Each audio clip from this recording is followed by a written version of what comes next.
structure of the ovule, right? So this is the structure of the ovule. So if you see the structure, the ovule is attached to the placenta by a stalk. So where the ovule is located, it is present in the ovary. So it is attached to the placenta by a stalk. So this is the funicle. So this is the stalk, and through this stalk, this ovule is attached to the placenta. Okay, with the help of a stalk that is called the funicle.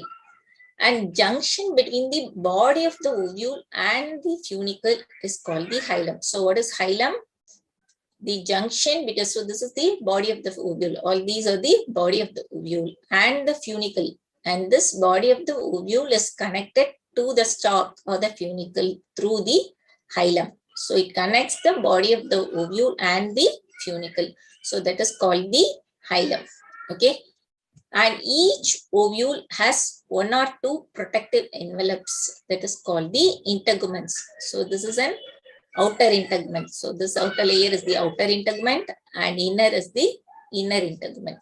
So generally it will have the two protective layers, but in some cases it may differ.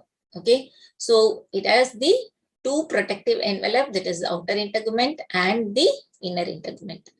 And the role of this integument is, that is, they encircle the ovule except at a tip. So this integument, it covers, for example, if you see, it covers the entire ovule, right? It is present throughout the ovule, but except at the tip, where a small opening. So this is the opening, right? And it is called the micropyle. So except at the micropylar region. Okay. So each ovule has one or two protective envelopes that is called integuments, and they encircle the ovule except at the tip, where a small opening, that is micropyle, is present. Okay, so this is the micropyle where the opening is present. And opposite to the micropylar end, so this end where the micropyle is present, that is called the micropylar end. So opposite to this micropylar end, so this is the opposite end, right? It is called the chalasa or this chalasal pore. So opposite to the micropylar end is the chalasa, which is the basal part.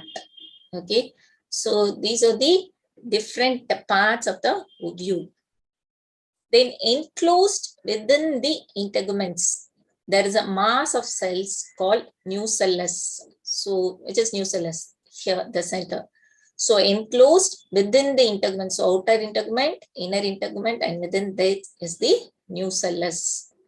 So this nucellus, actually, it contains the reserve food materials. Okay, so it has the reserve food materials. So it provides nourishment. So inside the nucellus is the embryo sac. So in the center, this is the embryo sac, which is also called the female gametophyte. Okay, so the center is the embryo sac.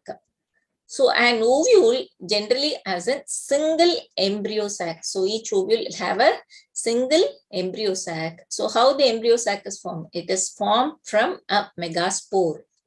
So how the megaspore are formed? Through the reduction division, right? So an ovule generally has a single embryo sac which is formed from a megaspore through reduction division.